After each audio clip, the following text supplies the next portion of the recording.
begun a virtual dementia tour where we take our staff, specifically those involved in direct patient care, and put them through a simulation that mimics what it would be like to experience dementia. So we put headphones on them to obscure their auditory sense. They hear voices, there's background noise. We put goggles that obscure their vision, gloves on that decrease their tactile sense, inserts in their shoes that make it uncomfortable to walk like it might if they had neuropathy. And then we give them instructions, 5 very simple tasks that they need to go into a room and do. And it's very enlightening to them when they realize they're afraid.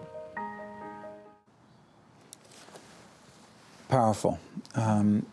Steve Adubato, more importantly, let me introduce our very special guest you saw in the video. Cedar Wang is Director of Simulation Education at Holy Name Medical Center. What were we just looking at? We were just looking at our dementia sensitivity training experience, in which we put our healthcare providers through a scenario that makes them feel like they have dementia. Why? For 5 to 10 minutes. Excuse me, for 5 to 10 minutes? Yeah, 5 to 10 minutes. They get to experience what many of our patients live with day after day, and family members have to face.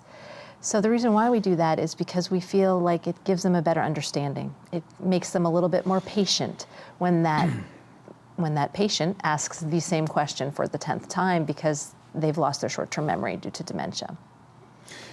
So, how many people, how many people are dealing with dementia right now? Right now, according to the World Health Organization, 47.5 million people in the world have the diagnosis of dementia. More importantly, by 2050, that number will triple.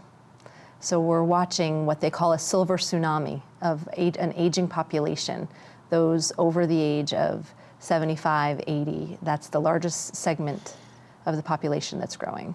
So, Cedar, for those of us who have loved ones who are dealing with dementia right now, and we say things like, we can't imagine what they're going through.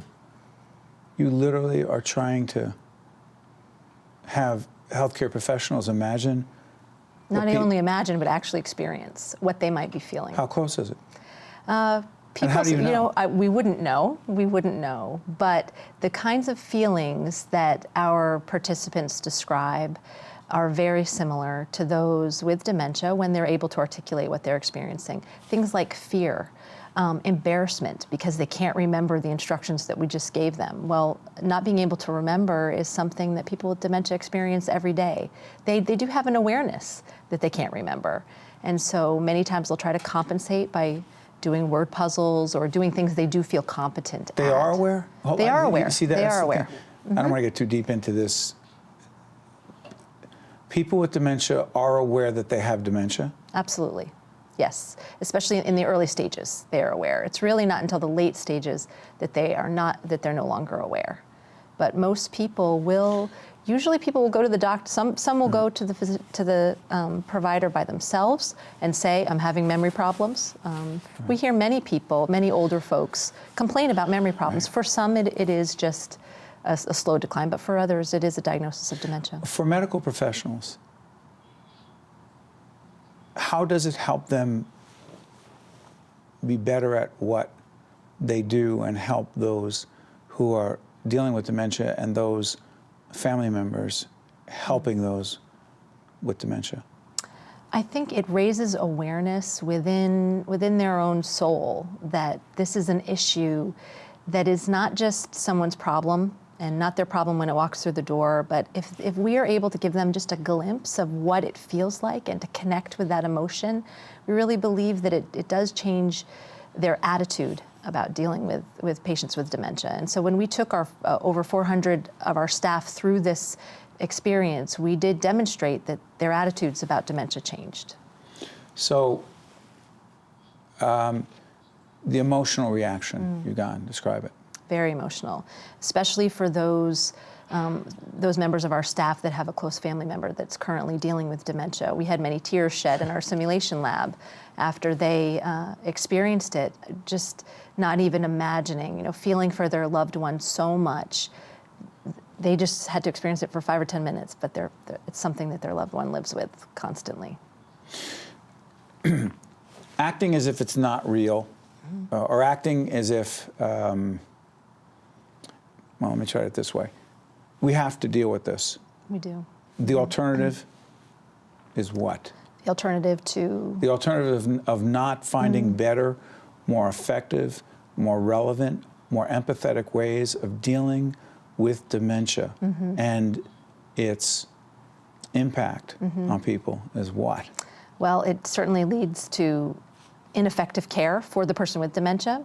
It leads to more burnout of caregivers because of just the frustration. There is a level at which it's a little easier for a caregiver to understand if they're empowered with a little knowledge. And so if they understand that their loved one's behavior is not anger, is not frustration, but really is a disease process, it's a little bit easier to understand. It's so interesting. If I say who the loved one is, she'll know and she'll get really mad that I said this, so I won't do that. But the loved one who is the caregiver will often say to me, he makes me so angry. Exactly. But he's not trying to make her angry, is he?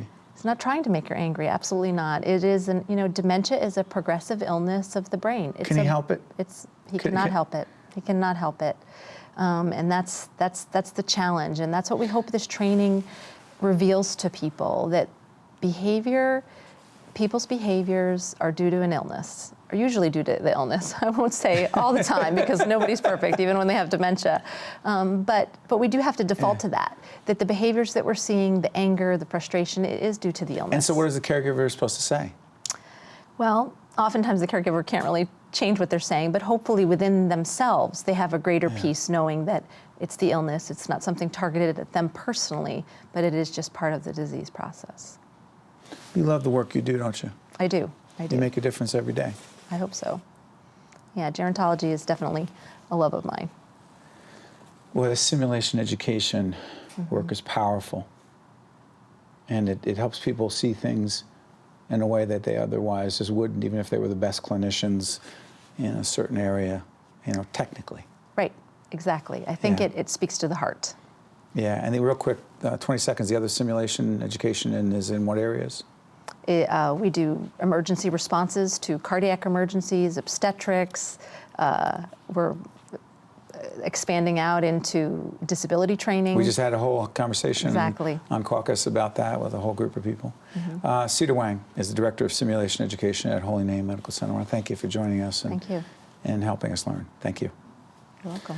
We will be right back right after this. Thank you, Cedar. The preceding program has been a production of the Caucus Educational Corporation, celebrating over 25 years of broadcast excellence, and 13 for WNET, NJTV, and WHYY.